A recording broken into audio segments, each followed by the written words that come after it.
सरकार की बहुत ज़्यादा ही कुछ इस तरह की बातें करते हैं ताकि मुझे और कुछ ज़्यादा मिल जाए। अभी उनकी नज़र जो है उपराष्ट्रपति के ओहदे पर भी है। उनकी जो भावना है, उनकी जो चीज़ें हैं, वो हमेशा सियासी होती हैं, समाजी नहीं होती। खेल एक ऐसी चीज़ है जो दो मुल्कों को जोड़ के रखता है और खिलाड़ी का सियासत से कोई लेना देना नहीं होता। अगर आपको पुलवामा के बाद पाकिस्तान के साथ ताल्लुकात नहीं रखने थे तो खेल भी नहीं करना था, और अगर खेल किया है तो फिर हाथ मिलाने में कोई दिक्कत नहीं। जब बल्ले से बॉल टकराई है फिर हाथ से हाथ मिलाने में क्या दिक्कत है। इंडिया की गेंद पर उन्होंने चौके छक्के भी लगाए हैं, उनकी गेंदों पर इन्होंने चौके छक्के लगाए हैं। तो फिर मैं समझता हूं कि ये हाथ मिलाना ये कहीं ना कहीं उस भावना को उजागर करता है जो हिंदू मुसलमान के बीच आजकल नफरत के नाम पर फैल रही है। ऐसा नहीं होना चाहिए था और आगे भी नहीं होना चाहिए। अगर आपको नहीं खेलना है तो साफ मना करो कि नहीं खेलना है, बात खत्म। खेलना है तो फिर खेल भावना के साथ खेलो।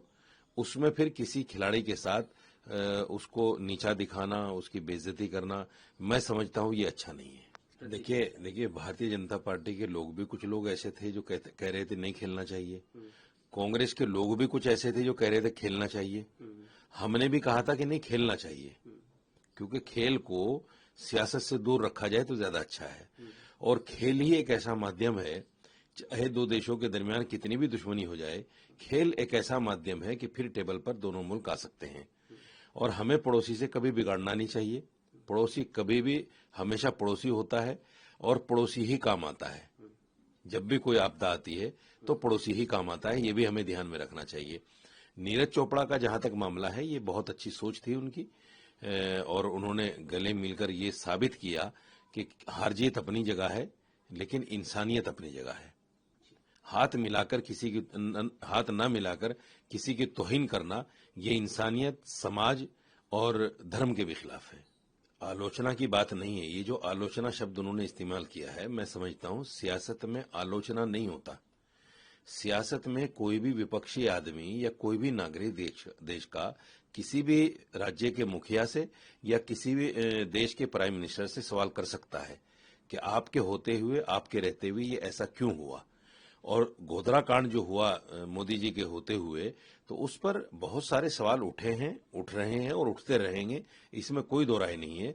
लेकिन हाँ, ये बात बिल्कुल सच्ची है। मैं भी 2014 में मोदी जी से मिलने गया था और वहां फिर मैंने कुछ लोगों से वार्तालाप किया और मैंने पूछा कि भाई गोधरा के बाद में क्या पोजीशन है, मोदी जी के शासन में आपकी क्या हालत है।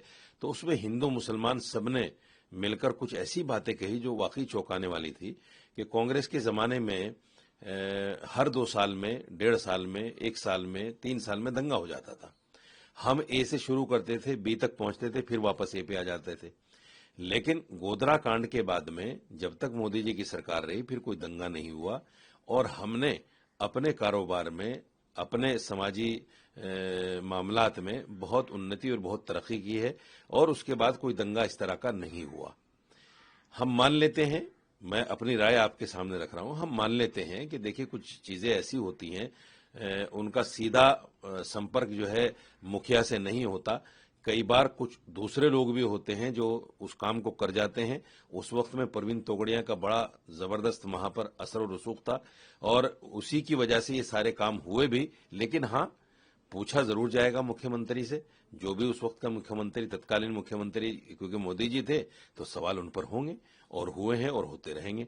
रही बात आरिफ मोहम्मद खान साहब की, आरिफ मोहम्मद खान साहब बेचारे हमेशा से उन बातों को सामने लाते हैं जिनकी वजह से सरकार की जो है, जिस तरह कहते हैं दूसरी जबान में मैं नहीं कहना चाहता, गवर्नर हैं, कि सरकार की बहुत ज्यादा ही कुछ इस तरह की बातें करते हैं ताकि मुझे और कुछ ज्यादा मिल जाए। अभी उनकी नजर जो है उपराष्ट्रपति के ओहदे पर भी है, तो वो इस तरह की बातें कहीं ना कहीं इसमें कर जाते हैं। उनकी जो भावना है, उनकी जो चीजें हैं, वो हमेशा सियासी होती हैं, समाजी नहीं होती।